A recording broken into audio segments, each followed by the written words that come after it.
Boa noite, espero que todos e todos estejam bem nessa noite chuvosa no Rio de Janeiro.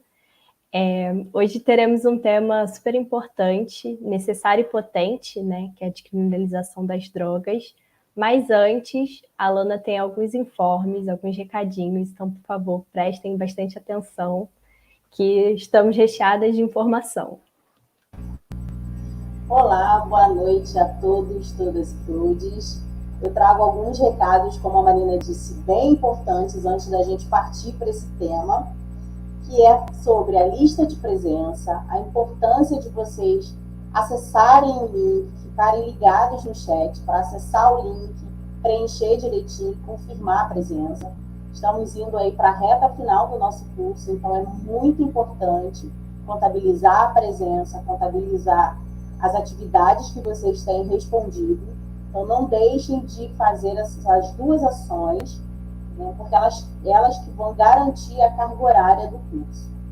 Sem contar que os exercícios, eles são pensados para que a gente possa continuar pensando na discussão que é feita aqui no curso. Então, não deixem de participar. Na próxima semana, aliás, amanhã a gente vai enviar um formulário da próxima aula. As palestrantes já estão bem animadas, as nossas convidadas, e prepararam um formulário para que vocês preencham com algumas questões importantes para o debate dessa aula, da próxima semana.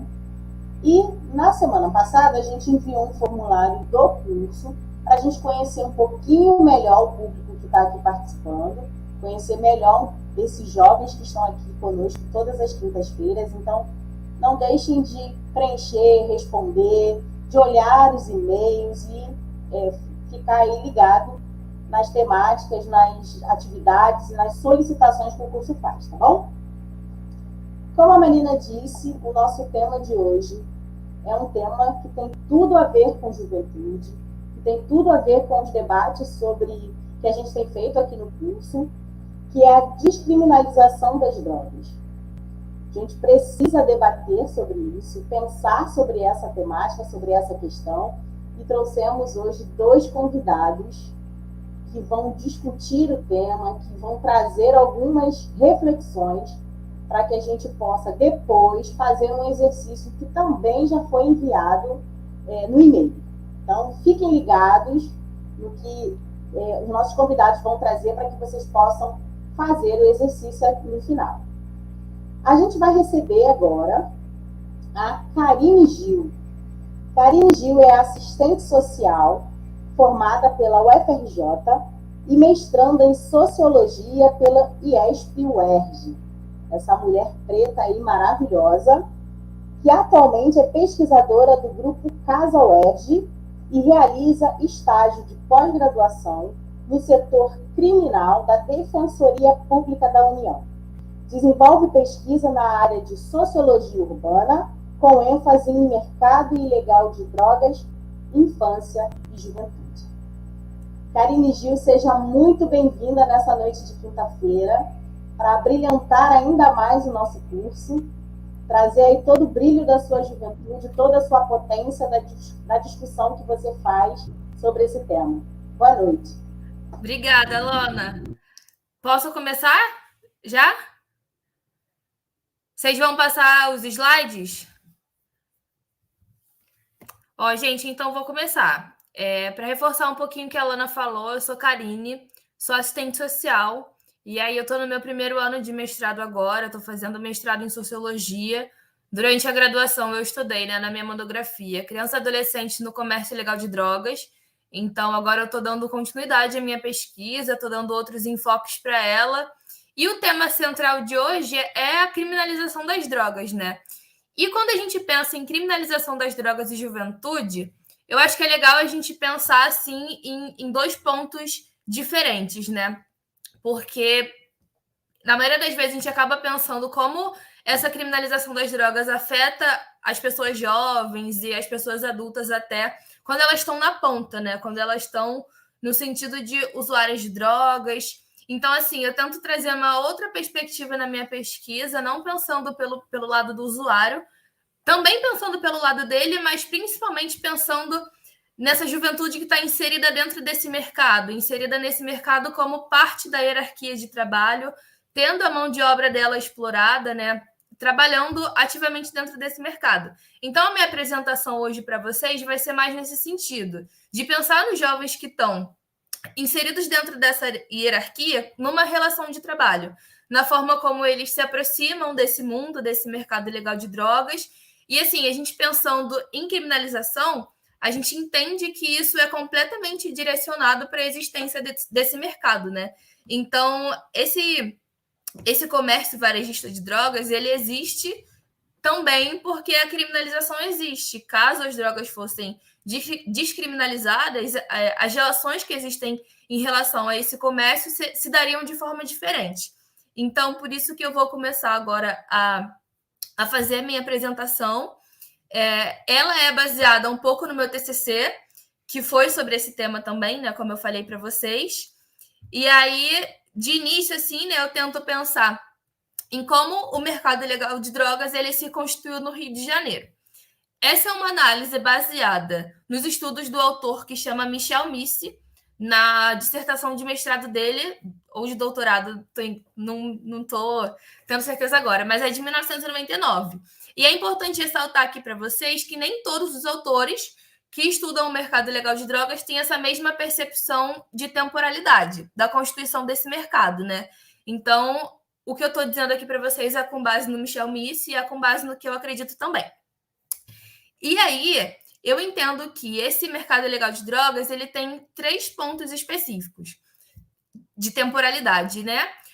O primeiro ponto é antes da cocaína. Então, antes da cocaína vir para o Rio de Janeiro e antes do Comando Vermelho se constituir também. Depois, isso antes dos anos 80, né? Anos 50, anos 60, 70.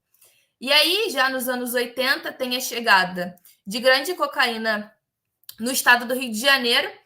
E aí, a partir disso, esse mercado ele começa a se aprimorar, a se ampliar. E dentro das unidades prisionais do Rio, o Comando Vermelho ele se constrói.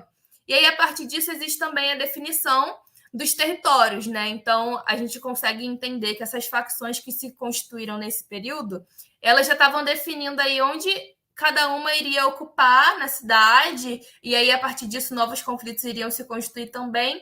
E é importante falar para vocês, né, que para a gente entender a descriminalização das drogas, ou a criminalização das drogas, é muito importante entender como esse mercado funciona, porque senão a gente não consegue perceber profundamente, assim, como isso se constrói, né? Então, por isso que eu estou fazendo essa contextualização para vocês, porque eu acho que fica mais fácil de entender e é importante se aprofundar muito nisso, né?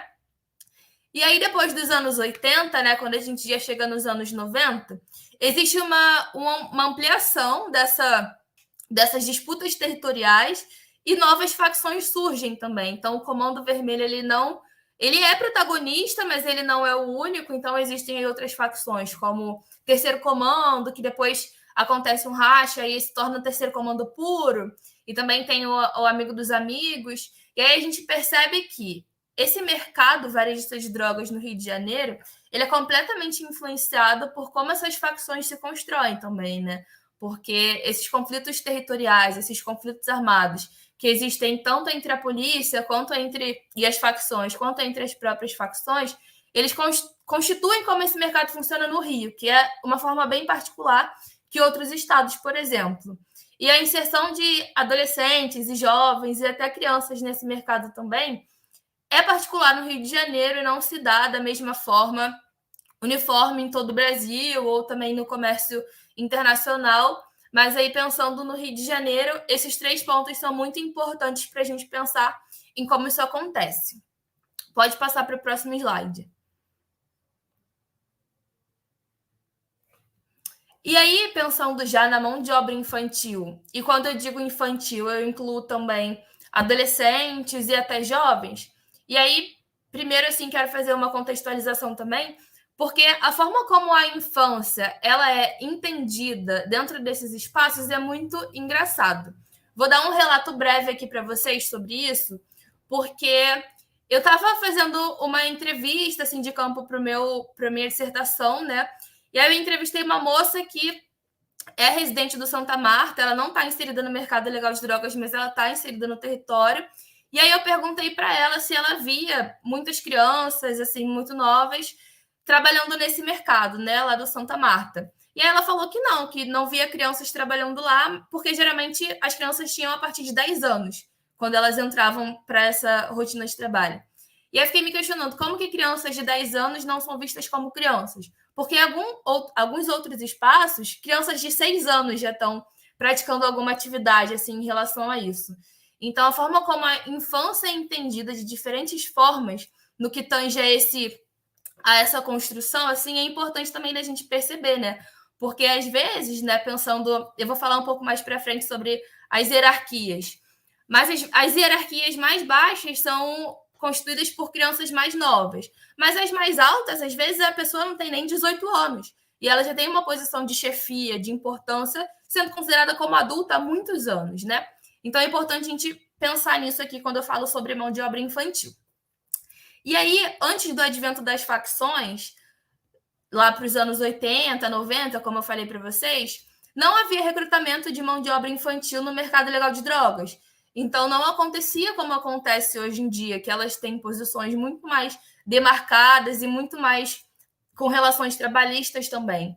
Antigamente, as crianças elas não poderiam ter acesso a armas e elas também eram direcionadas à posição de aviãozinhos ou olheiros, que é aquela pessoa que avisa quando a droga está chegando ou quando a polícia está chegando, que leva a droga de um lugar para outro na favela, para a boca de fumo. E elas também não participavam de conflitos armados. Então, elas não poderiam ser as chamadas crianças soldados, né? Que a gente conhece um pouco hoje em dia. E aí, em 93, com o acirramento das disputas entre as facções criminais, ocorreu a morte e a prisão de muitas pessoas que estavam envolvidas nesse mercado, muitas pessoas adultas. Então, com a morte e a prisão dessas pessoas, essas instituições faccionais começaram a pensar em como elas poderiam substituir essas pessoas por pessoas que, por exemplo, se um adolescente for detido, ele não pode ficar anos detido como um adulto. Então, isso pesou demais. E eles passaram a substituir esses adultos que foram mortos ou presos por crianças e adolescentes. Então, eles passaram a desenvolver as atividades que só eram realizadas pelos adultos. E aí pode passar o slide.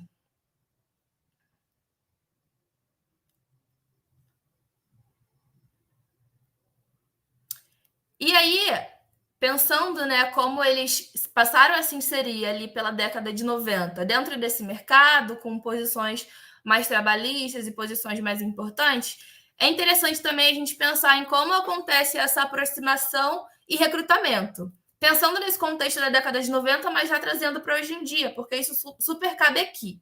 E aí eu quero demarcar para vocês que quando a gente pensa em aproximação e recrutamento, não é pensando tipo, por que eles escolheram esse caminho?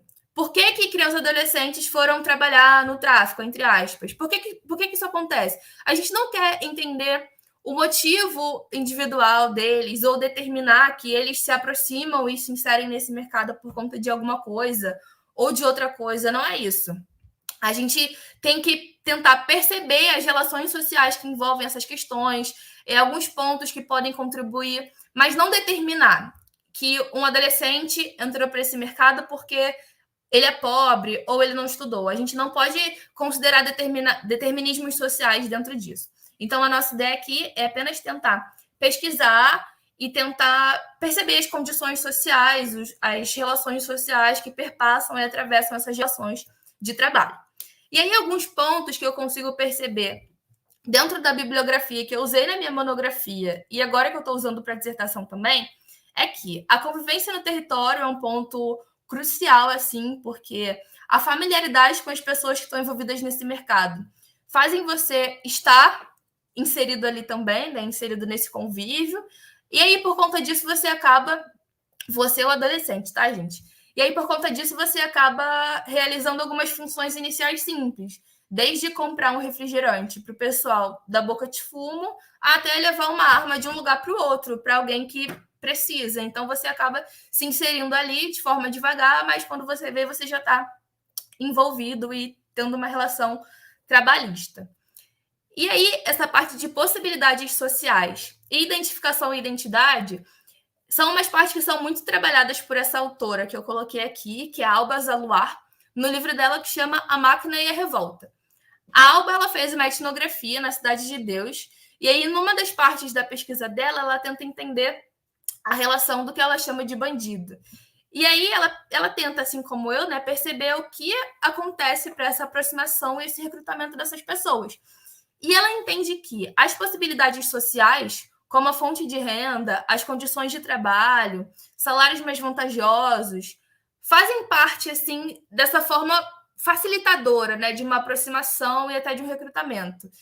E aí, isso tem como consequência esse outro ponto, que chega na parte da identificação e da identidade. E aí, para isso, a Alba ela cria um termo que está aqui, ethos da virilidade, mas ela também chama como ethos da masculinidade. Que, assim, a identidade, né, a construção identitária dessas pessoas envolve também a busca pelo poder, a busca pelo dinheiro, pelas armas de fogo, pela sexualidade, pela liberdade. Então, são pontos que envolvem essa aproximação e esse possível recrutamento e que são também até subjetivos, né? Mas que são super importantes da gente pensar. E eu lembro até que a Alba cita, né? Essa etnografia dela foi feita nos anos 80, então a gente pensa em qual daqueles 3 períodos estava o mercado ilegal de drogas do Rio de Janeiro na época que ela fez essa pesquisa. E aí ela fala até que essas pessoas, né, mas ela estudando adultos no período, gostavam de ter esse acesso financeiro por meio desse mercado, porque poderiam usar roupa da Adidas, usar roupa da Nike, poderiam morar em casas melhores dentro da favela e demarcar uma posição de hierarquia com os outros moradores. Então, assim, é importante a gente pensar nesses pontos mais subjetivos e que são completamente fundamentais também para a gente entender esse ponto. Pode passar o slide. E aí aqui tem um relato, né, de uma entrevista que o autor Luke Dowdney fez também numa pesquisa dele em 2004. E aí ele entrevistou um soldado, né, que trabalha para esse mercado, um soldado de 16 anos. Aí eu vou ler para vocês, assim, porque eu acho que isso reflete um pouco o que eu estou tentando passar. Ele diz assim: você começa olhando, aí tem um traficante, onde você mora. Você conhece aquele moleque que nasceu contigo, que está lá hoje. Aí você conhece ele pede para você guardar uma arma ou guardar alguma coisa para ele. Aí você vai guardando, daqui a pouco você vai, e aí você está entrando no meio. E aí, sem perceber, você já está no meio. Então, é muito sobre isso também, né? Essa aproximação inicial de proximidade, assim, das relações sociais são muito demarcadas. Inclusive, tem um livro, provavelmente vocês conhecem também, tem um documentário sobre ele, que chama Falcão, Meninos do Tráfico. E aí, nesse livro, o Celso Ataíde, que é um dos autores, ele conta um relato que, quando ele era criança, ele vendia doce na favela onde ele morava, que é a favela do Sapo. E aí, tinha um cara que sempre ajudava ele, quando ele era criança, né, a vender os doces dele para todo mundo do campo de futebol. E ele tinha muita admiração por esse cara, porque esse cara ajudava ele a conseguir o dinheirinho, queria, tipo, fazer uma diferença comprando o almoço dele e da mãe, sabe? E aí esse cara era o Rogério Elian Gruber, que é um dos fundadores do Comando Vermelho, assim, da década de 80. É uma figura muito, muito crucial, assim, para a gente entender a construção das facções no Rio de Janeiro. Inclusive, vocês com certeza já devem ter visto pichado pelas paredes de algum lugar onde vocês moram, CVRL, que significa Comando Vermelho Rogério Elian Gruber. Então, assim, essa figura, quando ele era criança, ele não tinha essa compreensão de quem era Rogério Elian Gruber. Mas era um cara que ajudava ele a vender os doces dele, estava ali apoiando, era alguém que ele admirava. Então, a gente percebe que essa relação próxima no território é um fator importante também, mas obviamente não determinante e nem fundante também. Pode passar o slide. E aí aqui eu falo um pouco sobre a preferência desse comércio, né, por contratar crianças e adolescentes, porque aí eu penso aqui em 3 pontos. Possivelmente essas pessoas elas receberão remunerações mais baixas pelas mesmas ocupações que os adultos, apenas por elas serem mais novas. E os adultos, mais uma vez, considerando que também às vezes são pessoas menores que 18 anos, mas que essa compreensão da demarcação entre infância, adolescência e fase adulta é um pouco diferente. As penas, entre aspas, né, porque adolescente não é preso, são consideradas mais curtas em caso de flagrante. Então, esses adolescentes vão ser internados no DEGASE, provavelmente, e vão ficar por 6 meses, enquanto uma pessoa adulta poderia ficar por 6 anos em restrição de liberdade. Então, é um ponto considerável também você recrutar pessoas mais novas que te facilitem essa questão.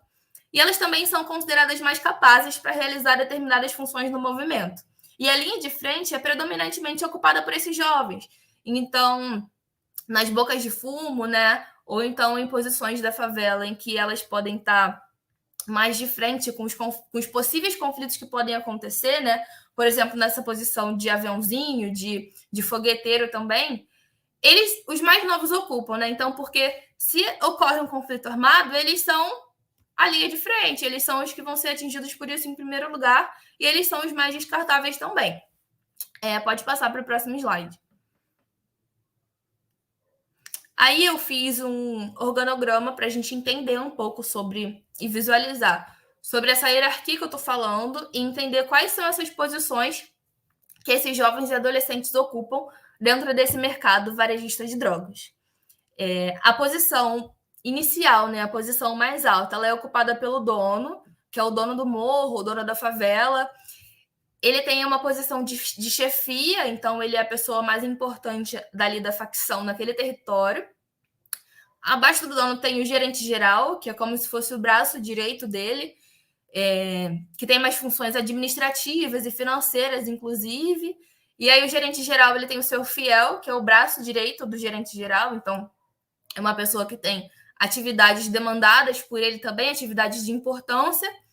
E aí a gente também tem, na mesma hierarquia que o fiel, o gerente de cocaína, maconha, o gerente dos soldados, que seriam aquelas pessoas que administram de forma mais geral, assim, né? E ainda em posições mais altas da hierarquia dentro desse comércio. Aí, embaixo dos gerentes gerais, assim, em relação às drogas, né, em relação aos soldados, a gente tem os gerentes das bocas, que são os gerentes de cada boca especificamente, então ele tem poder administrativo e financeiro, assim, de cada unidade da boca. A gente também tem os soldados. Aqui nesse organograma, os soldados eles estão numa posição parecida com a do gerente de boca, mas eles estão numa posição inferior, na verdade, porque eles também estão ali diretamente postos para conflito. Então, eu acredito que a posição deles seja um pouco inferior, na verdade. E aí, embaixo do baixo, que são as posições ocupadas geralmente por essas pessoas mais novas, a gente tem os vapores, os indoladores e os olheiros. Esses nomes eles acabam variando. Tem fogueteiro, tem aviãozinho, mas são aquelas pessoas que avisam quando a polícia ou facções opostas vão entrar no território, estão entrando no território. Indoladores são as pessoas que indolam literalmente a droga, que preparam a droga para ser vendida na boca de fumo. Vapor é aquele que vende a droga diretamente na boca de fumo. Então, são posições baixas nessa hierarquia e que são ocupadas por essas pessoas. Pode passar o slide. Aí, pensando aqui em regras de trabalho, como eu disse, né? Porque vou tentar explicar aqui também um pouquinho para explicar para vocês. Se vocês perceberem, eu não estou chamando de tráfico de drogas. Eu estou chamando de comércio ou de mercado. E é importante a gente chamar, né, pensar nesse mercado como um comércio, como um mercado, porque existem relações de trabalho, existe uma relação muito maior do que está posto, assim, entendeu? Então, por exemplo, essas regras de trabalho são importantes para a gente perceber como existe o funcionamento disso, né? Como existe o funcionamento desse mercado. Porque existem, sim, semelhanças e diferenças com o mercado de trabalho formal ou informal. E aí, a gente compreendendo isso como um mercado real, que inclusive é internacional, né? Porque o que a gente tem aqui é a ponta da ponta também, é importante para a gente demarcar. Enfim, aí pensando nas regras de trabalho, dessas hierarquias mais baixas que eu estou falando para vocês, o pagamento ele pode ser realizado por diárias ou semanalmente ou até de forma fixa e pelo percentual sobre as vendas, ou o valor do salário varia de acordo com o faturamento da boca de fumo, que é bastante diferenciado de favela para favela, dependendo se a favela é maior, se tem mais moradores, se tem mais pessoas passando por lá, ou se é uma favela menor, num bairro menor. Então, esse faturamento varia também. O tempo de expediente, ele depende da quantidade de demandas no trabalho, da quantidade de empregados na atividade, mas, geralmente, esse tempo de expediente, né, por ser um mercado informal, e não existir uma lei trabalhista sobre essas pessoas, esse tempo de expediente pode ser muito alto. Ele pode ser durante a madrugada, você pode fazer plantão, você pode ficar 24 horas trabalhando. E, além disso, também é importante ressaltar que essas relações de trabalho, elas diminuem a possibilidade de trânsito, na verdade, pela cidade. Então, você está sempre no seu lugar de moradia, que é o território de favela, que é o seu território de trabalho. Então, acaba que o seu trabalho ali extrapola uma relação de, 8 horas de trabalho por dia. Você pode estar sempre ali aposto para trabalhar. Isso é um ponto a se considerar também. Pode passar para o próximo slide. E aí, aqui eu já comecei falando um pouco sobre isso. Aí, nessas regras de trabalho, você tem disponibilidade total para as atividades cotidianas. Então, você está ali o tempo inteiro. Os cargos de olheiro e vapor, eles possuem maior semelhança com a prática laboral formal, então com o mercado de trabalho formal, porque é necessário você estar no posto de trabalho até o fim do expediente. Então, nesses, você tem um horário de trabalho, você tem um expediente fixo, né? Um expediente de troca, que você troca com essas pessoas, mas também existem os plantões. Já estou finalizando, gente. E aí existem outros cargos que permitem circulação pelo território sem precisar estar em um posto de trabalho determinado. Mas, mesmo assim, a possibilidade de circulação é um ato perigoso, né? Porque você sair dali é perigoso, você está em risco. Então, por isso, a movimentação por outros pontos da cidade é quase nula. E o vínculo com o território, por isso, é reforçado. Pode passar, gente. E aí, chegando já nas considerações finais, para não extrapolar meu tempo também, eu ressalto aqui que essa proposta, né, da gente pensar não esses jovens inseridos no comércio ilegal de drogas como usuários e como a ponta do mercado, mas pensando neles inseridos como protagonistas ali também, a nossa proposta não é buscar as respostas ou explicações para esse envolvimento, sabe? Mas sim a gente tentar perceber quais são as condições sociais que propiciam esse envolvimento. E não de forma determinista, como eu falei, né? E aí, além disso, também buscar compreender por que essa noção... O cachorro entrou aqui, gente. Por que essa noção de conflito com a lei de ato infracional ela deve ser questionada? Porque a gente precisa desconstruir ideias preconcebidas sobre isso e voltar a nossa compreensão para a perspectiva da exploração infantil. Então, perceber que essas crianças, esses adolescentes, esses jovens, eles estão tendo a sua mão de obra explorada, né? Porque eles estão vendendo a sua força de trabalho ali também. Então é isso, gente. Muito obrigada. Espero que eu tenha sido bem explicativa para vocês, que eu consiga permitir que vocês reflitam sobre esse assunto, se aprofundem nesse assunto. Eu posso deixar meu e-mail também para vocês, se vocês quiserem, para vocês me mandarem mensagem e eu enviar textos para vocês. Me coloco disponível, gente. Muito obrigada por esse espaço. Karine, sempre muito precisa, muito pontual nesse debate sobre a criminalização. Né, trazendo essa perspectiva dos territórios, das crianças, das infâncias nesses territórios, de como ela se constrói socialmente. Então, muito obrigada pelo seu debate. E aí, Marina, você gostou do debate? Gostou da discussão que a Karina traz para a gente? Muitas reflexões, né? Gostar foi pouco, foi muito maravilhoso. Ela nos contemplou, né, com uma fala riquíssima, assim, até mesmo para além do que a gente sabe sobre esse mercado, sobre esse comércio.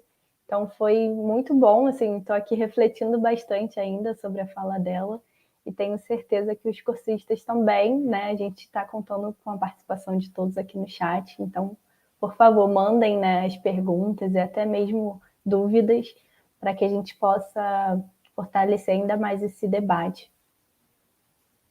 Muito obrigada, Karine. E agora a gente tem mais um convidado, Marina? Temos sim. Vou chamar ele, que se nomeia como Dudu Ribeiro. Ele é formado em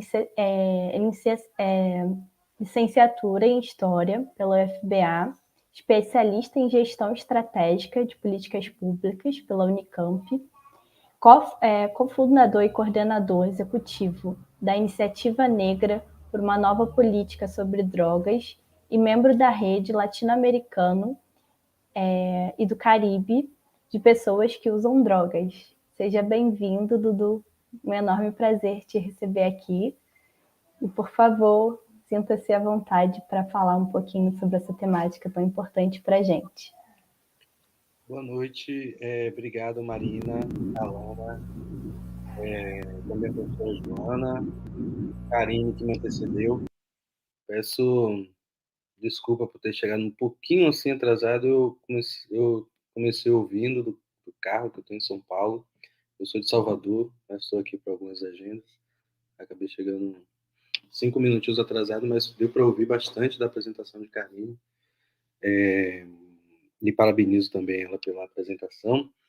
Bom, como já fui apresentado, me chamam Dudu Ribeiro. Eu cofundei, junto com a minha parceira daqui de São Paulo, Natália Oliveira, há cerca de 6 anos atrás, a Iniciativa Negra pela Nova Política sobre Drogas, né? Já tem desde 2008, mais ou menos, na militância no campo da política de drogas, sob a perspectiva antiproibicionista, né? Tive a minha caminhada também, né, no movimento estudantil durante muitos anos. Fui presidente do DCE lá da Universidade Federal da Bahia.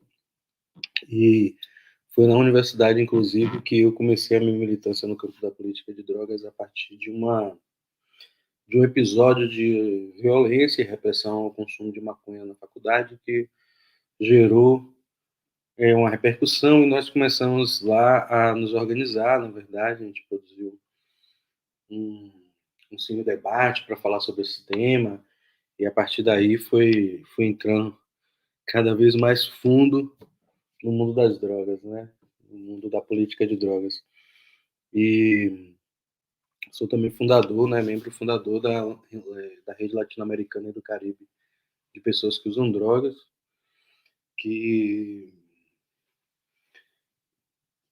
desde a sua fundação tem pensado como, na verdade, a criminalização e o estigma criado pela lógica da guerra às drogas, ele acaba colocando as pessoas que fazem uso de alguma substância que foi tornada ilícita em algum momento e por um conjunto de decisões, que elas parecessem ou empurrassem elas para um lugar de não detentoras de direitos. E essa rede justamente vem também pensar como pessoas que fazem uso de drogas, e que somos praticamente todas as pessoas, algumas fazem uso de drogas lícitas, outras de drogas lícitas e ilícitas, mas que as pessoas que fazem de drogas ilícitas também devem ser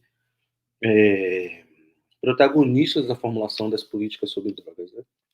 E a Iniciativa Negra, desde o seu início, a gente tem feito um exercício importante, que é de complementar as análises já existentes e fazer novas acerca da política de drogas, pensando a centralidade da questão racial, né? A gente costuma dizer que em determinado momento a gente cansa e começa a exigir que a gente não seja mais chamado de recorte, né? Porque fazer um recorte de algo que está no núcleo da formação do Brasil, né, nos vai fazer sempre ter uma análise muito parcial e incompleta da realidade brasileira. Não existe a gente pensar economia e não pensar a questão racial. Não existe a gente pensar formação das subjetividades, construção do Estado, né? Se a gente tem um professor, uma professora que consegue dar uma aula sobre formação econômica do Brasil e não leva em consideração a centralidade da questão racial, não é porque esse docente não compreendeu de relações sociais, parece que não compreendeu, na verdade, de economia. Então, a gente fez esse exercício, vem fazendo esse exercício, a Iniciativa Negra. A gente é uma organização que ela tem sede em Salvador e aqui em São Paulo, né? Uma equipe formada por pessoas negras, majoritariamente por mulheres negras. E hoje a gente também tem gente da nossa equipe em Belém, no Rio de Janeiro e em Brasília, né? Bom, e pensando no tema que a gente vem abordar aqui, né? Pensar sobre essa criminalização do uso de substâncias, como isso impacta, sobretudo, na vida da população brasileira e, mais especificamente, da população negra. Eu acho que um entendimento fundamental para todo mundo, para a gente partir aqui, é que a história da humanidade é a história do uso de drogas. Não existe um momento na história da humanidade que a gente pode pensar que naquele período as pessoas não utilizavam as substâncias que hoje nós chamamos de drogas, né? Substâncias capazes de alterar o sistema nervoso central, produzir sensações, né? Não há como contar a história da humanidade, das diversas sociedades, sem pensar que havia o consumo de alguma substância psicoativa, né? E eu costumo dizer também, não eu apenas, né, mas outras autoras e autores, que a gente começa a usar droga logo depois que a gente começa a comer, né? Não existe um momento anterior ao momento da gente comer, né? E foi assim que a gente descobriu uma boa parte das substâncias psicoativas, né? Consumindo fungos, sementes, plantas, buscando alimento, mas muitas vezes encontrou o veneno, outras vezes encontrou a cura, outras vezes encontrou sensações que depois foi buscar e que já não era mais para alimentar, era para buscar aquela sensação. E ao longo da história da humanidade, a gente foi aperfeiçoando a nossa relação com essas substâncias e aperfeiçoando as tecnologias, inclusive, de utilização delas, né? O que é muito, muito novo na história das drogas é a história da proibição, né? Se a gente for pensar, né, que, olhando assim, do ponto de vista da história, lá no século XIV, XV, houveram disposições de controle do acesso a alguma substância, mas não do ponto de vista criminalizador, mas muito mais do ponto de vista, às vezes, moral, como a própria perseguição que a Igreja Católica fez em relação ao tabaco e ao café também. Ou também, quando a gente pensa, né, que a gente tem as aulas de história, aí tem um momento que a gente estuda sempre, vocês devem lembrar, que são as grandes navegações, né, que é a grande expansão colonial europeia, e que existia ali uma circulação das especiarias. As especiarias também continham substâncias psicoativas e que havia uma diferença social do acesso a essas substâncias, né? O que é que pessoas nobres poderiam acessar, o que pessoas, né, de outros estados sociais não mereciam utilizar. Mas no Brasil, se a gente for pensar no início de um percurso criminalizador que nos interessa aqui conversar, né, eu localizo sobretudo no século XIX, com a primeira lei que a gente tem conhecimento no Rio de Janeiro, que é a proibição do pito do pango, lá em 1830, né? É importante a gente pensar, inclusive, que essa lei, em 1830, ela é aprovada num contexto que as experiências coloniais, como um todo, viviam um momento que as elites tentavam conter o espraiamento da grande revolução negra daquele momento, que foi a Revolução do Haiti, na final do século XVIII, começo do século XIX. Então, incrementar, né, fazer ficar mais efetivo o controle sobre as populações subalternizadas, escravizadas, né, era parte dos planos da elite, né, e das elites. E a lei de 1830 é interessante porque ela tem lá escrito no texto da lei, né, a proibição é para escravos e outras pessoas que dela fizessem uso. A própria letra da lei já demonstrava quem ela estava direcionada, né? E fora que, se a gente for pensar, as pessoas escravizadas não eram consideradas pessoas para os outros estatutos jurídicos, né, do Império. Era tipo como se a lei emprestasse uma, entre aspas, subhumanidade para essas pessoas, porque elas não tinham direitos civis, políticos, econômicos, mas poderiam ser consideradas pessoas para ser consideradas pessoas criminosas, né? Então, essa é a nossa primeira legislação, que visa controlar substâncias a partir de uma perspectiva criminalizadora, né? E se a gente for olhar outras medidas que tanto correspondem a isso que eu estava chamando de uma resposta ao avanço ou à possibilidade de avanço das ideias revolucionárias haitianas, mas também correspondem ao processo de amadurecimento da luta abolicionista, das mudanças na conjuntura e na perspectiva também dos principais países em relação ao processo de escravização, né? O processo de avanço do capitalismo industrial. Outras legislações já vão também antecedendo a nossa abolição formal da escravidão, que visa controlar a possibilidade de cidadania da população antes escravizada, né? A Lei de Terras, em 1850, muda, né, a possibilidade de aquisição de terras públicas no Brasil, a Lei da Educação, que proibia pessoas africanas e seus descendentes de frequentarem a escola pública do Brasil, os equipamentos formais de educação, né?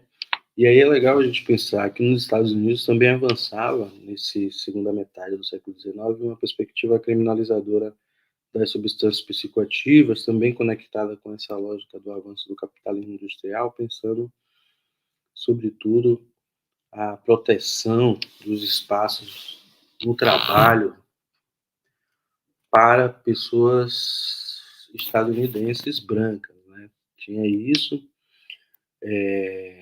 uma construção que ligava determinadas drogas a determinadas populações, como o ópio aos chineses, né, a maconha aos mexicanos, o álcool, né, a gente pode falar um pouquinho também, o álcool muito também ligado a brancos não estadunidenses, e a cocaína aos negros, né. E aí é um parêntese interessante, né, a Angela Davis, ela fala sobre o mito do estuprador negro, né, em um dos seus textos. E a cocaína, inclusive, ela, nessa virada de século, final do século XIX para o século XX, ela ganha destaques nas formulações acadêmicas, mas também, sobretudo, nos jornais, de uma acusação, né, de que homens negros utilizariam cocaína para estuprar mulheres brancas. Ou ainda a criação de outros mitos, como, por exemplo, a ideia de que homens negros estavam ficando resistentes a determinados calibres de bala por causa do uso de cocaína, e algumas milícias estaduais chegam a mudar o calibre da sua arma, pensando a partir desse mito, né? E nos Estados Unidos também, esse momento cresce com um movimento organizado por mulheres que sofriam violência doméstica, uma identificação dessa violência com o consumo de álcool, e muitas mulheres começam a se organizar, fazem marchas e invadem bares e quebram os bares, né? Tem alguns episódios desses. E alguns industriais também interessados na abstinência dos seus empregados, né? Porque pensando assim, as máquinas, né? E pensando nas pessoas máquinas, a ideia de um trabalhador que chegasse na fábrica no outro dia de ressaca ou deixasse de trabalhar porque teria consumido alguma substância psicoativa, ou, né, prejudicar, né, a máxima exploração do trabalho.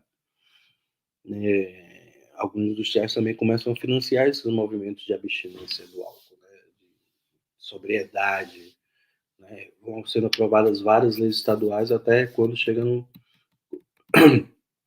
começo do século XX a emenda constitucional que a gente conhece como Lei Seca, né, de 1919. É importante também que, se a gente olhar, eu estou falando de 1919, só alguns anos antes, em 1915, tinha um brasileiro, sergipano, mas radicado lá na Bahia, em Salvador, que ele era professor de medicina legal, chamado Rodrigues Doria. E o Rodrigues Doria, ele disse que a maconha é uma vingança dos negros contra os brancos por terem roubado sua liberdade, usurpado sua liberdade. E que proibir a maconha, então, era necessário, porque senão os negros iam boicotar o processo civilizatório do Brasil, o Brasil virar uma civilização, né? Pensando que eles, obviamente, imaginavam que ser civilizado era ser branco também. E aí a gente avança nesse século XX, e a primeira lei nacional que proíbe não só a maconha, como outras drogas, inclusive a cocaína, inclusive a heroína. A heroína, inclusive, ela, né, a Inglaterra tinha feito 2 guerras na China para obrigar o Império Chinês a voltar a produzir a papoula e reduzir o controle de ópio, que tinha sido proibido no século XIX, e a Inglaterra patrocina guerras para obrigar o Império Chinês a voltar a produzir, porque a Inglaterra e a Alemanha eram as grandes produtoras e exportadoras de heroína no mundo. E é o que faz, inclusive, os Estados Unidos mobilizarem no começo do século XX em defesa da proibição da heroína, né? E é interessante depois, né, a gente fazer um parênteses, se a gente for pensar hoje, a proibição, o proibicionismo no mundo, né, ele é muito parecido, assim, todos os países seguem as 3 grandes convenções proibicionistas da ONU, ainda que venha cabendo agora, né, tanto países que estão regulando, sobretudo, o acesso à maconha, né, até países muito proibicionistas, que têm pena de morte, por exemplo, todos no mesmo documento, seguindo as mesmas diretrizes maiores. Mas, de verdade, a guerra às drogas é sobre 3 plantas, né? Tipo, é a papoula, a coca e a cannabis. Todo esse aparato transnacional também quer dizer, né, o controle de 3 plantas. Mas, enfim, quando o Brasil proíbe em 1932, se a gente for olhar e proibir maconha, né, aí se a gente for olhar em volta, né, para a população negra, já havia proibição da capoeira, a perseguição da capoeira desde o Império, né? Getúlio Vargas também, né, nesse momento, tem a lei que obriga as religiões de matriz africana a se inscrever em autoridade policial. Até 1978 essa lei fica em vigor ainda. Então, existe uma perseguição muito forte na cena urbana ao jogo do bicho. Eu peguei muitos processos desses lá em Salvador, no arquivo público. E a perseguição ao samba, né? Também nessa cena urbana, das expressões artísticas negras na cena urbana. E se você não tivesse nem fumando maconha, nem dentro de um terreiro, nem batendo no tambor, nem jogando no bicho, você poderia ser preso pelo crime de vadiagem, né? Então, a república no Brasil é fundada para ser uma república branca, né? Então, como a gente vai construir um conjunto de mecanismos que impeçam a plena participação e cidadania da população negra e a sua subalternização ad eterno, né? Até a sua eliminação. Existiam, inclusive, intelectuais que contavam com isso, né? Daqui a 100 anos não haverão mais negros no Brasil. Falavam no começo do século XX, né? E aí, se a gente for pensar, existe um outro momento importante, que é o Richard Nixon nos Estados Unidos, que como presidente é um dos grandes responsáveis por fazer a guerra às drogas ficar global. Não por causa das drogas, não era por causa das drogas, isso tem a ver com muito mais coisas, inclusive com petróleo. A gente pode falar daqui a pouco por que com petróleo, mas o Richard Nixon, o que eu queria contar é que ele tinha um cara que era o braço direito dele, né, que chamava John Ehrlichman. E o John Ehrlichman, ele conta numa revista, cerca de 20 anos depois, que ele fala assim na revista, né? Nós tínhamos 2 grandes inimigos, o governo Nixon. Os negros, e os brancos pacifistas que iam para as ruas se manifestar contra a guerra, né? As guerras. Mas a gente não podia mais criminalizar os negros por serem negros. E não podíamos criminalizar os brancos por serem pacifistas. Então, a gente descobriu que se a gente criminalizasse determinadas drogas e investisse pesado, a gente poderia prender seus líderes, invadir suas reuniões, desorganizar suas atividades. Se a gente sabia que a gente estava mentindo sobre as drogas, claro que a gente sabia, né?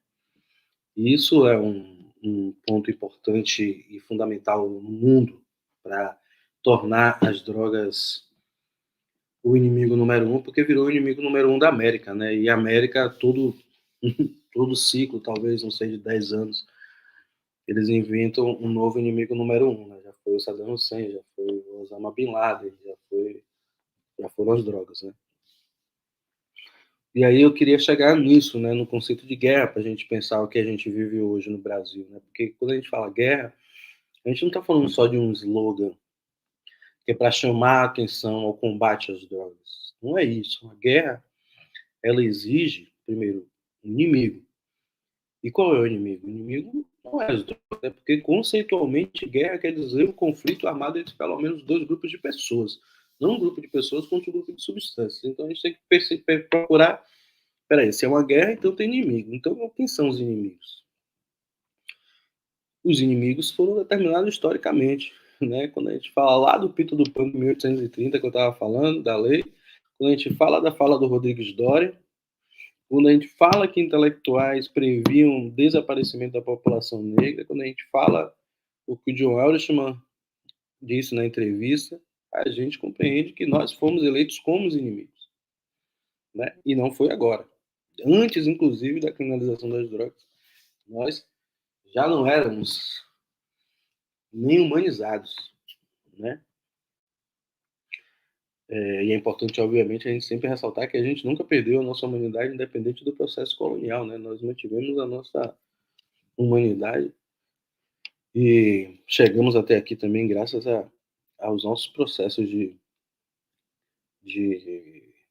pertencimento, fortalecimento e construção de existência. Mas a guerra tem um inimigo. Outra coisa que a guerra tem é orçamento, dinheiro. Não existe guerra sem dinheiro. A guerra movimenta dinheiro. E isso é de várias formas. Eu nem estou falando do comércio estrito das substâncias, né? Porque, inclusive, o dinheiro grandão nem está lá nas favelas. Nem está no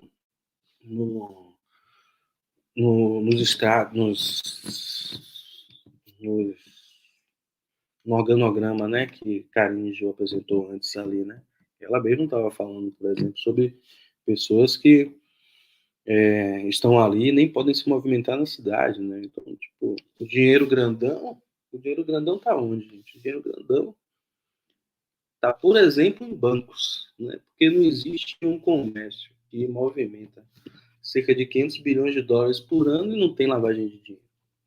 Tanto é que o HSBC, o banco, já fez um acordo milionário com a Justiça dos Estados Unidos porque respondia a um processo criminal, porque foi demonstrado como mais de década eles lavaram dinheiro do tráfico internacional na América Latina, né? Então, o dinheiro grandão está em outro lugar. Mas eu estou nem falando somente desse dinheiro, quando eu falo orçamento.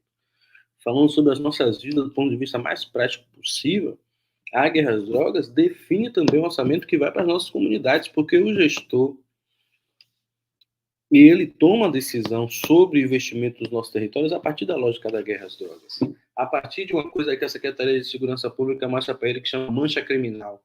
Aí ele vê muito tiro, muita morte aqui, então eu vou mandar mais polícia, mais viatura, mais colete, não vou mandar mais pista de skate, mais teatro, mais escola, né? A gente fez uma pesquisa lá em Salvador que chama Mesmo que me negue sou parte de você, que a gente fez esse comparativo dos bairros que mais tinham notícias sobre violência e o investimento em equipamentos públicos, né? A maioria dos bairros, inclusive, a maioria absoluta dos bairros não tinha um equipamento público de cultura, por exemplo.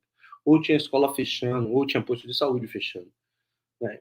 Então, a guerra precisa de orçamento e a guerra sequestra o orçamento do Estado e isso impacta diretamente nos nossos territórios. É isso que a gente tem que conversar, inclusive com a nossa tiazinha da comunidade, que independente dela ser usuária ou comerciante, né, o tiozinho também da comunidade, independente de ser usuário ou comerciante da substância, a sua vida, primeiro, é impactada pela ocupação bélica militar, obviamente, que todas as pessoas vão sentir, independente de onde elas estejam nesse comércio, mas que também os investimentos nos seus territórios são impactados pela lógica da guerra. E aí, nesses meus últimos 5 minutos, eu queria falar sobre 2 conceitos da guerra, que são importantes para a gente. Que é isso, né? Ela vai trazendo também os instrumentos de guerra para dentro da nossa realidade, né? Então, pense que uma coisa que existe em todas as guerras é um conceito chamado efeito colateral.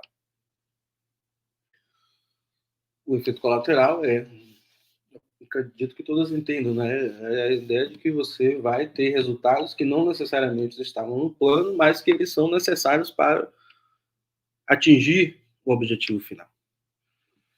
E aí, efeito colateral para a guerra às drogas é, por exemplo, uma menina jovem negra grávida tomar um tiro de fuzil e morrer. Que foi o que a gente completou agora 1 ano da morte de Kathleen Romeu no Rio de Janeiro. Para a guerra às drogas, isso se chama efeito colateral.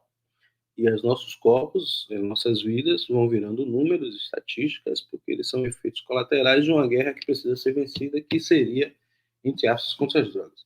E o outro conceito fundamental para nós é que como é que você consegue vencer uma guerra? Uma coisa que você precisa fazer é comprometer a capacidade do seu inimigo de se defender. É o que eu chamo de destruir as linhas de defesa do inimigo. E aí, quando a gente olha o encarceramento, sobretudo de mulheres negras, nos últimos 15 anos, que ultrapassa os 700%, e a gente que veio de família negra, a gente sabe que se tirar uma mulher negra de uma família negra, desorganiza mais do que aquela família, né?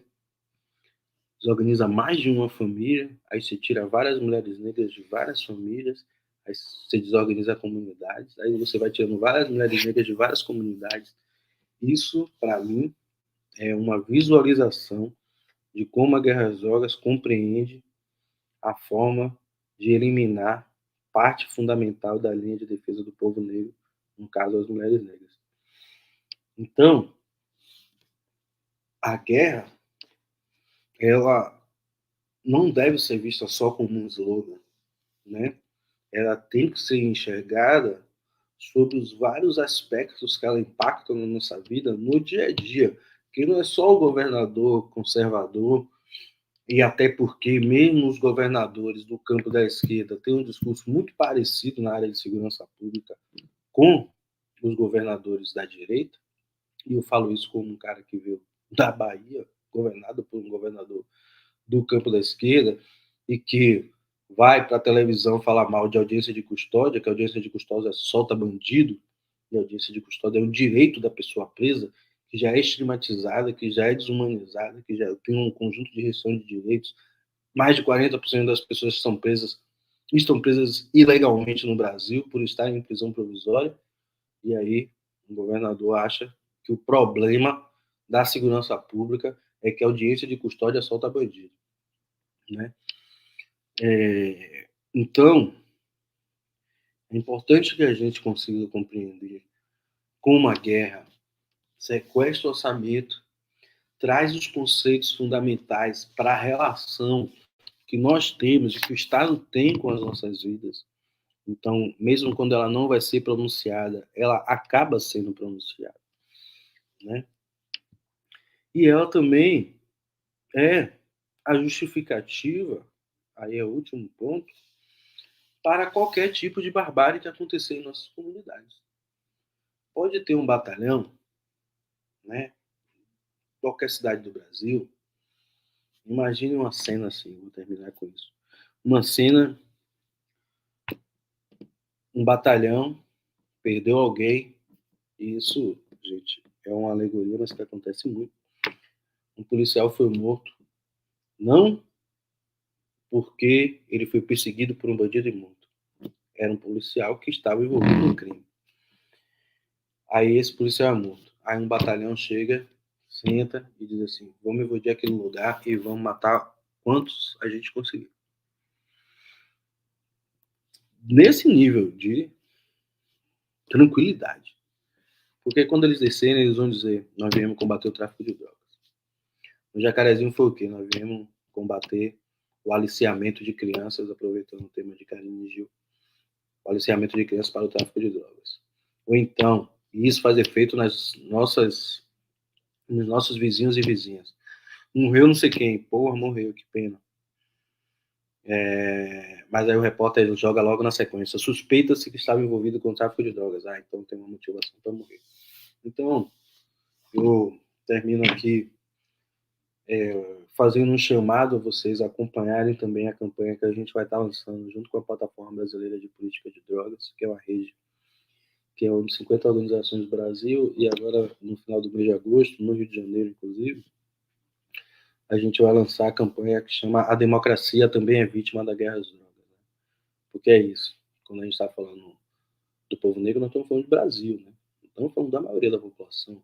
Então a gente tem que sair desse lugar de recorte. Nós estamos falando de democracia, nós temos que estar nos debates macroeconômicos, nós temos que estar na grande política, nós temos que colocar a questão racial como centro da superação do fascismo, inclusive da reconstituição do Estado pós-fascismo de Bolsonaro. Então, e para isso não há caminho que não seja superar a lógica da guerra às drogas e pensar, inclusive, que a superação, a regulação das substâncias, que deve ser nosso caminho, ela tem que vir acompanhada de políticas profundas de reparação. Não existe a gente defender uma legalização, uma regulamentação que não incorpore a necessidade urgente de fazer uma reparação pelos resultados deixados pela guerra às drogas em nossas vidas, em nossa subjetividade, em nossas famílias, em nossas comunidades. E também, obviamente, reconstituir a memória e a ideia de verdade e justiça sobre a guerra às drogas para responsabilizar o Estado e assim a gente pensar uma possibilidade futura de construção de uma outra relação de regulação do uso de substâncias psicoativas. É isso, gente. Muito obrigado pela escuta. Vou ficar aqui na sala aí para a gente continuar conversando. É isso. Valeu. Muito obrigada, Dudu, pela sua fala tão necessária e potente, né? Essa temática, tanto o Dudu quanto a Karine conseguiram nos contemplar com suas falas, né, de forma riquíssima. Acho que estamos aqui, né, com várias reflexões a respeito dessa temática que não se encerra, né, é atravessada por diversas outras questões também que a gente deve falar a respeito. E agora, para que a gente consiga também interagir um pouquinho melhor, a gente tem algumas perguntas, né, no chat, vão estar disparando aqui para a gente estar fazendo a leitura, e aí vocês podem se organizar da maneira que acharem melhor, tá bom? A primeira, a Cristina coloca assim: falem um pouco sobre a discussão da redução da maioridade penal e esse tema. Eu queria responder essa pergunta, que eu acho que vai mais para o lado assim do que eu trouxe, né? A redução da maioridade penal está aí correndo desde já de 1993, que é uma proposta de lei, né? 171 de 93. Então aí a gente já percebe que é um debate que está rolando no Brasil quase há 30 anos, assim. Então tem muito tempo, é um debate muito antigo. E eu acho que na mesma linha de pensamento que a gente vai sobre a descriminalização das drogas, a gente não pode pensar que criminalizar e punir é um caminho melhor, né? Então, assim, pensar a juventude e pensar que você reduzir a maioridade penal e você colocar adolescentes de 16 e 17 anos encarcerados, a gente vai ter diversas consequências que perpassam, assim, né, que atravessam esse tema. Aumento do encarceramento em massa, que já é um tema extremamente expressivo no nosso país, quem vão ser esses adolescentes que vão ser encarcerados, né?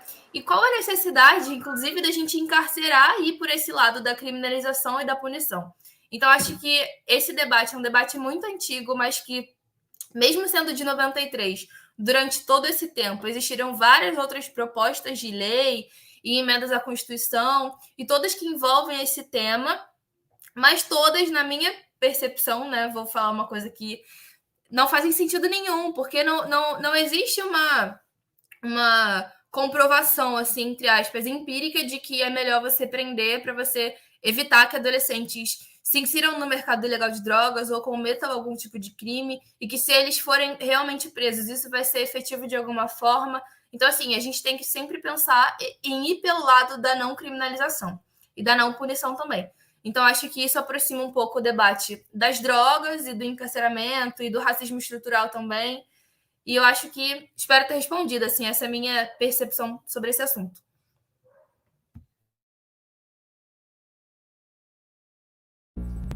Edu Ribeiro, gostaria de complementar alguma questão sobre a pergunta da Cristina? Bom, eu vou muito na linha do que a Karine falou, e se a gente for olhar para a composição, por exemplo, do socioeducativo, a gente vai perceber que a mínima porcentagem, por exemplo, ali de adolescentes estão respondendo por crimes violentos, que é normalmente o grande discurso sobre a criminalização antecipada desses adolescentes em relação a crimes violentos, porque aí vai ser sempre um da Atena que vai falar aquele adolescente que matou não sei quem, como se os adolescentes fossem os responsáveis pelos problemas da segurança pública, eles fossem os algozes e não as vítimas. Quando a gente vai olhar pelas estatísticas, a gente vai ver que eles não estão matando, eles estão morrendo, estão sendo assassinados. É a inversão completa da lógica, né? E isso também tem a ver com um problema grave que nós temos no Brasil e que eu tenho tentado falar sempre que possível, que é um absoluto negacionismo na área da segurança pública. Aproveitando que a gente falou tanto sobre negacionismo no percurso da pandemia, se a gente for pegar a segurança pública, tem muito de que, primeiro, de que não precisa de ciência para fazer segurança pública. A gente tem dados, a gente tem ciência, a gente tem metodologia, né? Hoje, inclusive, a articuladora política da minha equipe, né, que também é pesquisadora, a Luciene Santana, lá de Salvador, ela estava aqui me contando no telefone, hoje de tarde, ela participou de uma reunião de manhã com o secretário de Segurança Pública lá do estado da Bahia, e o secretário passou uma parte da reunião só criticando e negando os dados entregues pelas organizações da sociedade civil a respeito do momento da segurança pública na Bahia, da rede de observatórios da segurança, que eu coordeno lá na Bahia, do Fórum Brasileiro de Segurança Pública.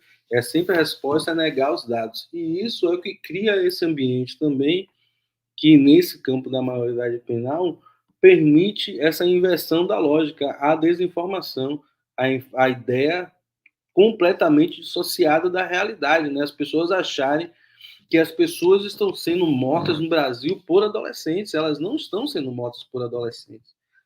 As pessoas, os adolescentes e as adolescentes, na verdade, eles são as vítimas da violência de Estado. É essa o tema que a gente tem que abordar quando alguém for falar sobre redução da maioridade penal. E, inclusive, o abolição formal da escravidão no Brasil, nós tivemos um Código Penal. 1888 foi a abolição formal da escravidão, 1889 a República, 90 um Código Penal, 10 anos antes do Código Civil, e a maioridade penal era 9 anos, porque era para perseguir as crianças da população negra. Então é para isso que serve a criminalização antecipada. Não tem nada, toda vez que alguém vier falar com a gente sobre isso, não tem nada a ver com combate ao crime, não tem nada a ver com segurança pública, não tem nada a ver com proteção da sociedade. É, na verdade, o reforço de uma máquina de morte contra a população negra em idade cada vez mais jovem. É isso que é a maioridade penal, a redução. bacana, que bom poder participar desse debate, poder ouvir vocês dois, poder estar aqui nesse momento com essa discussão tão importante e com essa perspectiva que vocês trazem, com uma questão racial atravessada sobre isso. Que bom que os cursistas estão aqui, que esse vídeo vai ficar gravado, que a gente precisa sim discutir sobre essa perspectiva, porque as pessoas têm... a gente precisa romper com o senso comum, né, de que a sociedade pensa sempre da punição, sem pensar nessas outras perspectivas que vocês trazem hoje aqui, sobre quanto isso fala muito sobre uma percepção de uma cor, de um território. Então, assim, eu estou muito feliz que essa pergunta tenha sido lançada, que vocês tenham abordado de forma tão incrível. A gente segue aí com as perguntas. Cristina, de novo, é outra pergunta, né? Marina? A Cristina pergunta assim: no Brasil, a questão das drogas leva ao encarceramento em massa de corpos negros.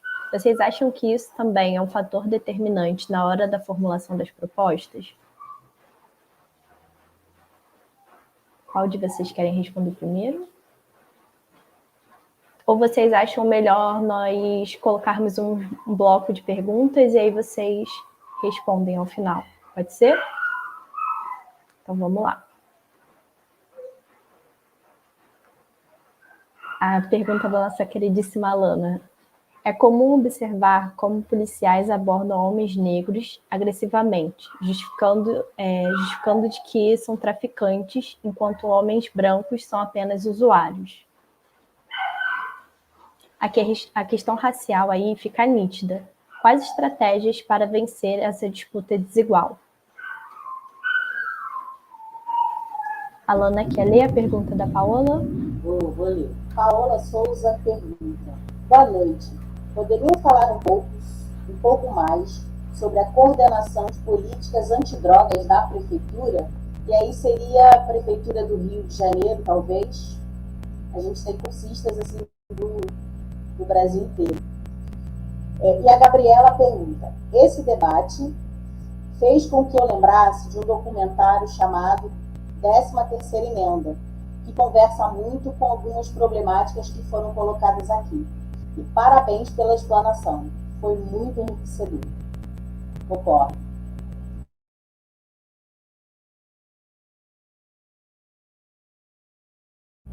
Seguimos, então, para esse bloco de perguntas? Vou começar respondendo, então. Uma questão que eu acho que vale ressaltar é sobre a pergunta da Lana, né? Que ela fala sobre a diferença de tratamento dos policiais entre pessoas negras e pessoas brancas. E aí, trazendo isso um pouco para esse lado da juventude, em relação aos adolescentes que são internados no Degase, às vezes as medidas socioeducativas entre eles também, as medidas que eles precisam cumprir são muito diferentes também, sendo demarcadas pela raça.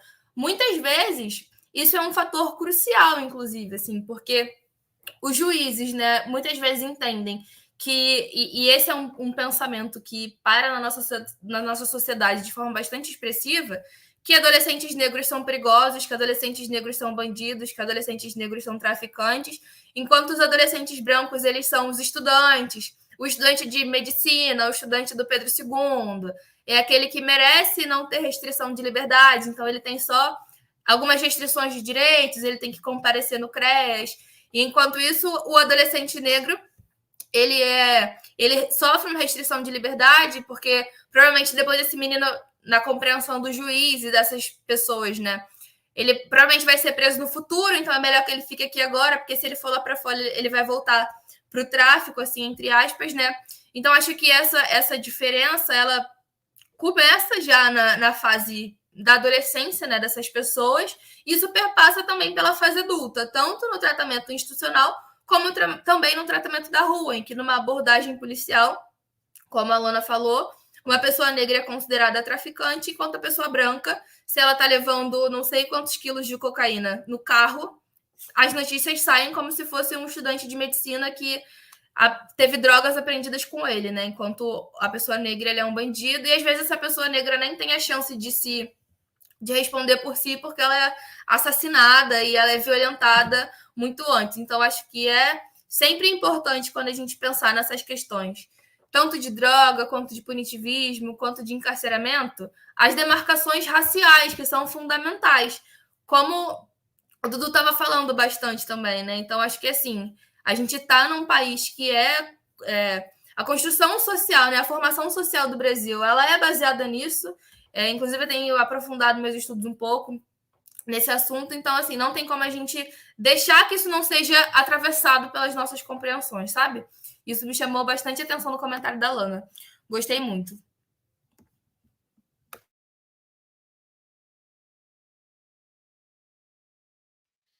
Bom, gente, várias questões aí, né? Queria pegar o ponto final, o comentário, aqui é só um comentário, né, sobre o filme 13ª Emenda. Ele, de fato, é um filme que aborda várias das temáticas que a gente trouxe aqui, inclusive traz uma das referências, assim, para a gente no debate sobre encarceramento, né?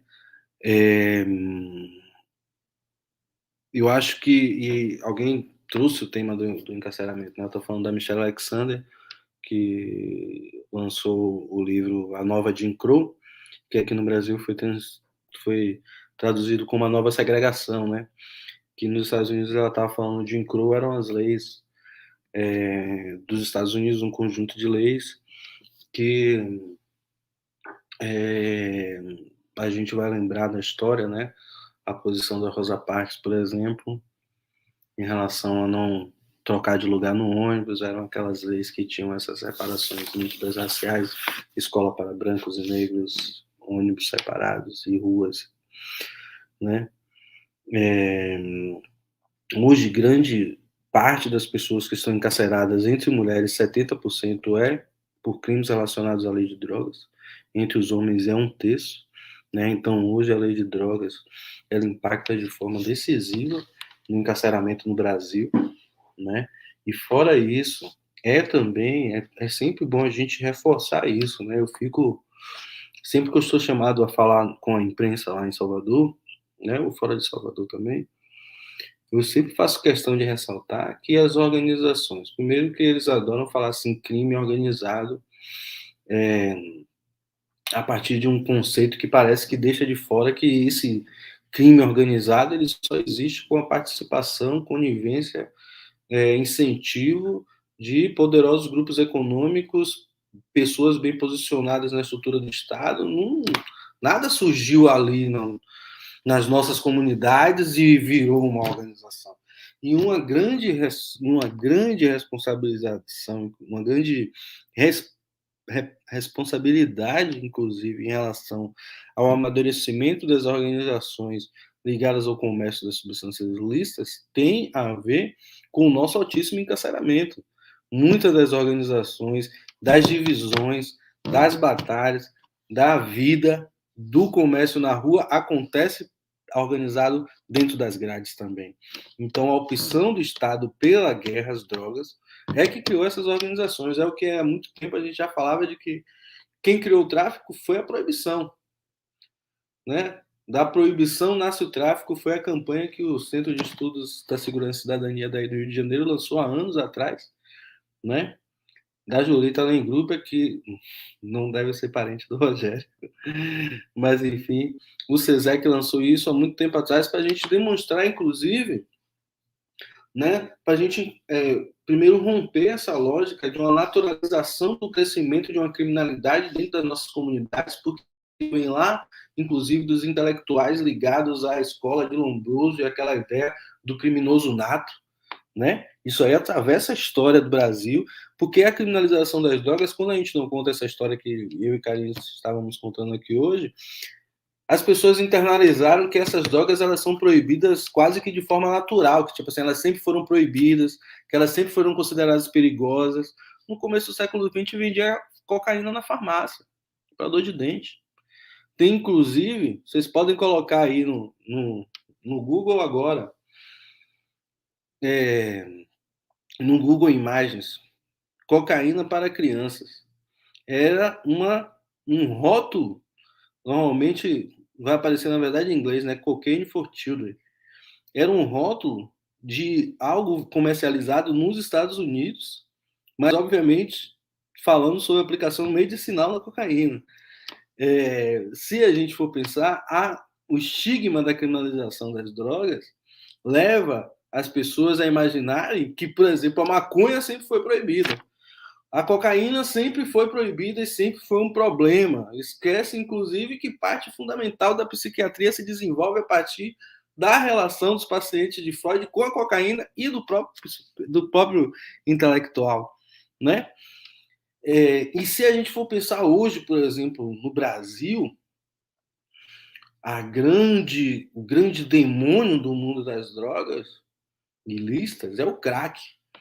E ele ocupa o lugar que ele tem também por uma perspectiva do lugar onde ele é visto, que é olhando para comunidades negras.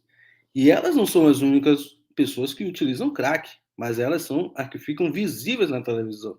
Se vocês não lembrarem, eu vou comentar 2 casos, inclusive, de crack que não tem a ver com pessoas negras. Uma foi o advogado, estou falando isso porque é público, obviamente, o primeiro advogado do goleiro Bruno, que era do Flamengo, que assassinou a Elisa Samúdio. Ele saiu do caso porque a Record lançou uma reportagem dele comprando e fumando crack. E ele era advogado de um dos maiores clubes do país, né, do jogador. E ele estava completamente fora do que a mídia constrói do usuário de crack, né? E a outra coisa mais louca ainda não sei se vocês lembram de um caso chamado Negro Gato em Curitiba, que foi um cara em situação de rua, branco, dos olhos verdes, que uma menina passou, postou uma foto dele e falou: olha que mendigo gato, no Facebook. E aí viralizou. E aí a Record foi lá, buscou o cara foi modelo antes e tal, aí recuperou, deu um banho de loja no cara, botou o cara no... Porque é isso, o crack não desumanizou as pessoas brancas. O crack é o que o ministro do Supremo Tribunal Federal falou nos debates sobre o recurso extraordinário sobre a descriminalização da maconha, que o crack, que as pessoas que usam crack são pessoas sem alma.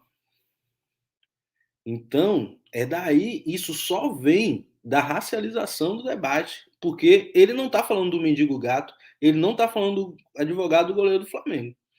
E aí eu queria só não deixar de comentar, sobre a coordenação de política antidrogas, eu vi que teve uma pergunta, eu não sei exatamente qual seria, mas ainda assim, pensar uma coordenação que é de política antidrogas, né? Eu fui conselheiro da política de drogas lá na Bahia, e antes de eu chegar, o conselho chamava Conselho Antidrogas.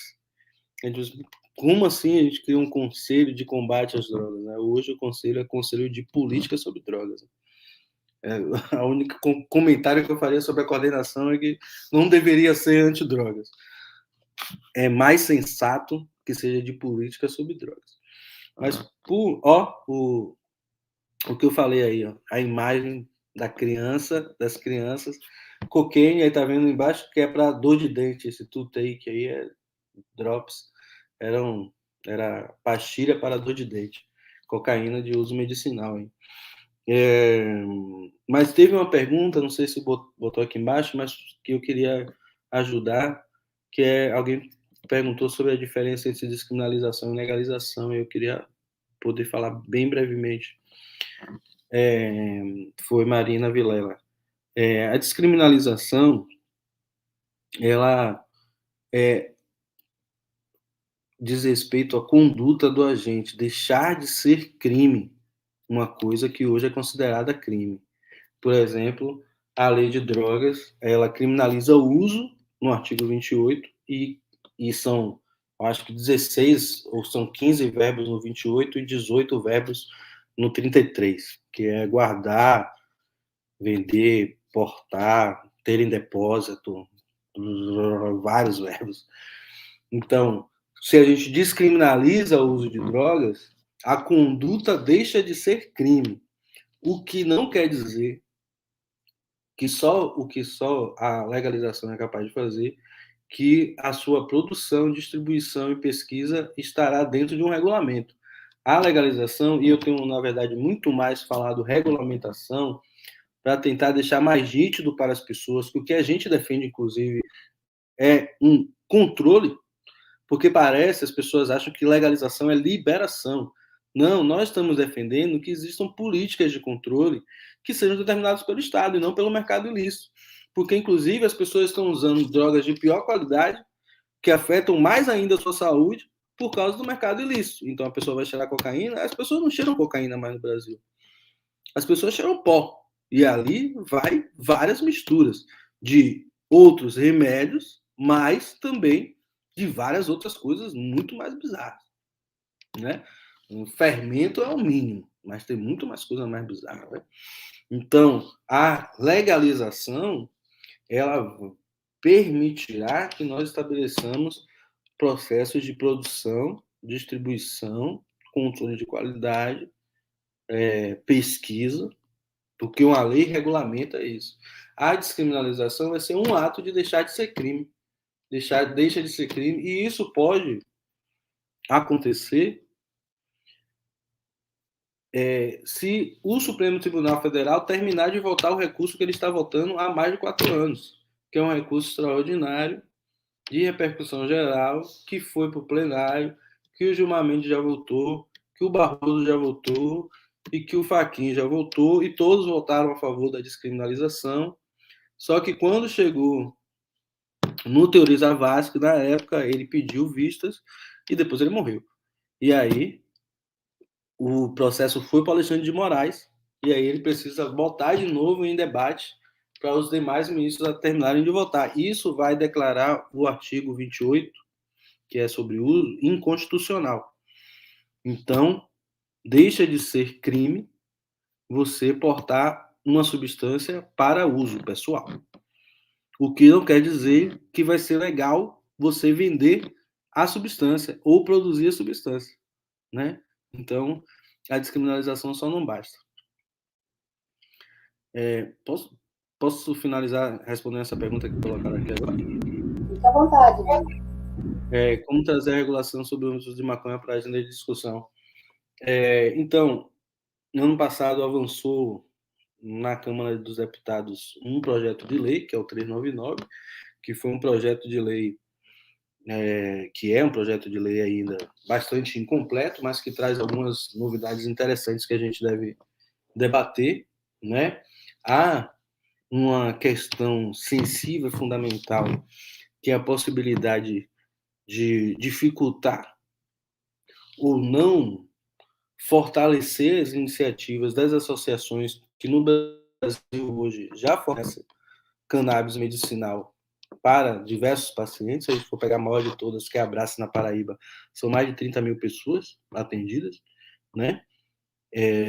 Mas essas associações têm conseguido produzir e distribuir a partir de decisões judiciais, né? Então, ainda existe uma insegurança do ponto de vista da legislação, só que o PL não consegue alcançar as demandas fundamentais do pleno funcionamento e pode, talvez, comprometer em nome de fortalecer uma perspectiva mais industrial.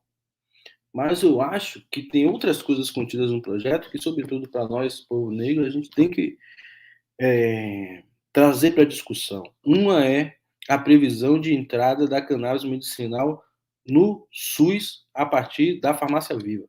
A Farmácia Viva é um projeto muito importante que pensava as plantas tradicionais como forma de cura no Sistema Único de Saúde, que não alcançou ainda a sua potência que ela poderia acontecer, então ela ainda é muito restrita, mas que a utilização de cannabis medicinal pode fortalecer a política como um todo da Farmácia Viva dentro do SUS, e isso interessa muito, porque a gente não está falando mais de 30 mil, nós estamos falando de mais de 100 milhões, né? Nós estamos falando da população brasileira que acessa o sistema de saúde. Então, acho que esse é um tema fundamental. O outro, e que interessa muito para nós do ponto de vista da agricultura familiar, é a regulação do cânhamo, na verdade, que é a planta sem princípio psicoativo, né? Que seria o macho, né? Porque é isso, né? O consumo do psicoativo está na flor, né? Mas imaginem que tudo, absolutamente tudo no mundo que hoje é feito de plástico poderia estar sendo feito de cânhamo. A gente poderia substituir a nossa matriz de combustível por óleo produzido com semente de cânhamo. A gente poderia estar produzindo papel, corda, pano, fibras. É uma variedade riquíssima da planta, que é criminalizada apenas pelo seu princípio ativo, e a gente deixa de aproveitar todas as outras possibilidades. Então, eu acho que a gente tem que colocar esse tema. A gente não precisa, na verdade, necessariamente estar preso apenas ao PL 399, mas assim, incentivar também, está acontecendo no Brasil, medidas estaduais de regulação e de acesso à cannabis medicinal.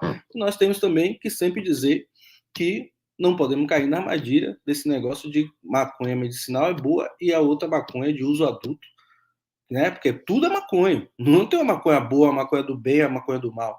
Porque os conservadores querem fazer isso, né? Ah, essa pode, porque essa é remédio. Aí não vai deixar a gente plantar, porque eles querem que a gente compre na farmácia ou importe de fora do Brasil, sendo que o Brasil, se legalizar, vai virar, com certeza, uma das maiores potências do mundo, por causa das condições climáticas e territoriais do Brasil. O Brasil seria até desleal competir com o Brasil, porque vários países que estão legalizando, inclusive, nem têm a capacidade territorial e climática que nós temos. Então, eu acho que a gente também não pode cair nessa de ficar falando cannabis medicinal. Eu gosto, inclusive, de falar de terapêutica, para a gente não cair na onda de medicinal, porque médico...